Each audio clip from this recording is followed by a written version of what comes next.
Custo de vida, emprego e desemprego, cesta básica, tarifas públicas, salário mínimo. Agora, na Brasil Atual, a análise do DIEESE. E a gente conversa agora com o diretor técnico do DIEESE, Fausto Augusto Júnior. Bom dia, Fausto. Bom dia, Glauco. Bom dia a todos. Fausto, essa pandemia acabou trazendo aí à tona o debate a respeito de um imposto que está previsto na Constituição de 88, que até hoje não foi regulamentado, que é o imposto sobre grandes fortunas. A gente tem aí na Câmara dos Deputados ao menos 8 projetos que versam sobre ele e no Senado também. Como que você vê isso, Fausto? Chegou a hora da gente finalmente regulamentar e implantar o imposto sobre grandes fortunas? Bem, Glauco, eu acho que esse é o momento para a gente fazer um bom debate sobre a questão da desigualdade tributária no Brasil. No Brasil, basicamente, a distribuição tributária ela se dá sobre os mais pobres, ela se dá de maneira injusta, né? Porque normalmente os mais pobres pagam mais impostos do que os mais ricos, essa é uma realidade. Do ponto de vista da nossa distorção tributária, para você ter uma ideia, 49% dos impostos arrecadados são sobre bens e serviços, 19% é só sobre a renda e menos de 2% é sobre o patrimônio.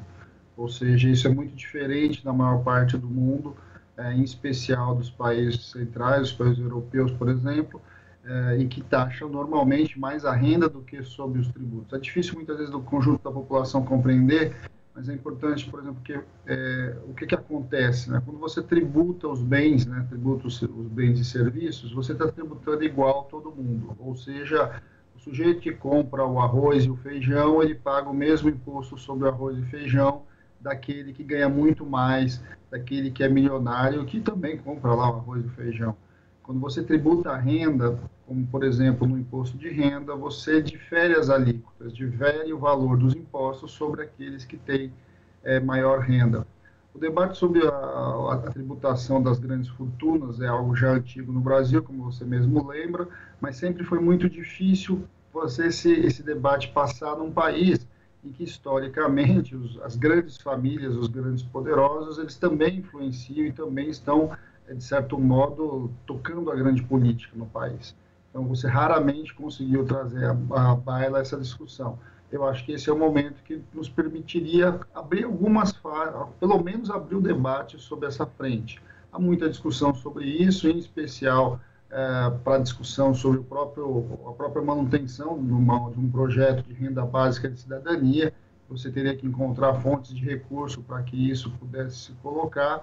O imposto sobre grande fortuna aparece por ali. Agora, há muitas modalidades e há muitas questões, inclusive, a ser discutidas quando a gente pensa no imposto sobre grandes fortunas. A primeira delas é o que te considera grandes fortunas. Eu acho que tem que incidir de maneira mais clara, até para o conjunto da população saber do que nós estamos falando, porque o Brasil é um país muito injusto, né? O Brasil é um país que a gente precisa, de fato, pensar um pouquinho como é que se pensa. Em alguns projetos se fala-se em você incidir impostos sobre patrimônios acima de 50 milhões, outros projetos falam em você trabalhar em cima de patrimônios acima de 12 vezes o limite do imposto de renda, outros 50 salários mínimos, ou renda a partir de 50 salários mínimos. Então, a gente tem um conjunto que é diferente, inclusive, de propostas colocadas.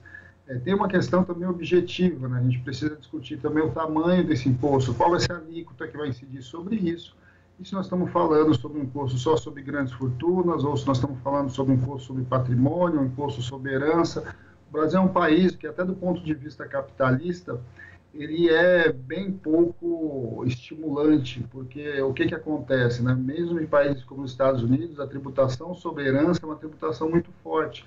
E a tese da tributação sobre herança é que a geração seguinte precisa trabalhar, precisa investir, precisa aplicar o seu recurso para continuar sobrevivendo, para continuar o seu desenvolvimento. Aqui no Brasil, as heranças, elas transitam, né? Então, essas grandes fortunas, elas transitam de geração em geração, em que você não há, de fato, uma mudança geracional do ponto de vista daqueles que detêm o poder, daqueles que detêm o recurso financeiro. Então, uma tributação sobre herança é uma questão também colocada. A tributação sobre herança no Brasil, por exemplo, é um imposto municipal relativamente pouco aplicado, só sobre tramitação de bens Então, a gente tem um espaço muito grande aqui no Brasil para discutir o que a gente está chamando aí de tributação sobre grandes fortunas, sobre grandes propriedades, sobre herança, porque eu acho que esse é um caminho interessante para a gente começar uma discussão sobre para onde vai e quem paga os impostos nesse país, Glauco.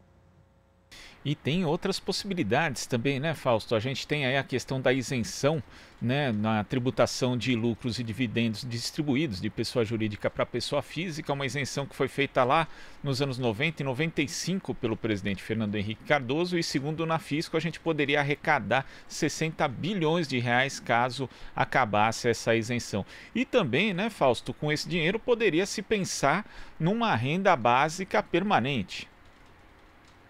Então, eu acho que essa é uma discussão importante, Glauco, até para a gente diferenciar um pouco, né?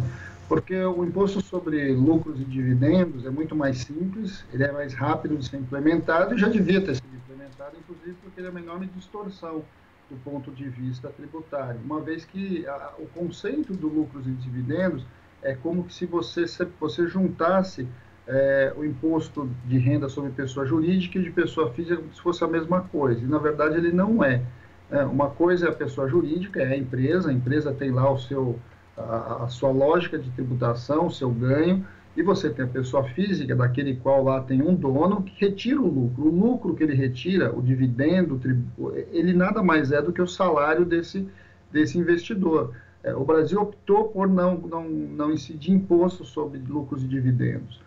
Isso é tão absurdo que os trabalhadores que recebem participação nos lucros, ou seja, uma participação do mesmo lucro, eles pagam imposto de renda sobre isso. E aí não é considerado dupla tributação, mas o patrão que retira o lucro não é cobrado imposto para não se considerar dupla tributação, ou seja, numa visão tributária que confunde o que é pessoa jurídica de pessoa física. Então, a gente tem vários elementos de discussão tributária para deixar a tributação mais justa. É possível, sim.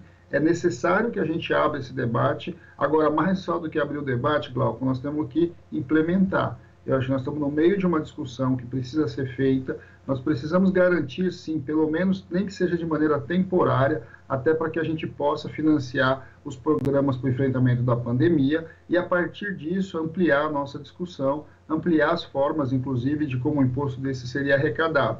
Até porque a outra alternativa que o Paulo Guedes tem falado tanto é o retorno da CPMF. A CPMF, de novo, é um recurso ruim, é um dinheiro que vem a partir de um imposto que incide sobre o conjunto da sociedade e ele também não discrimina nem ricos nem pobres, uma vez que a alíquota acaba sendo a mesma para todo mundo.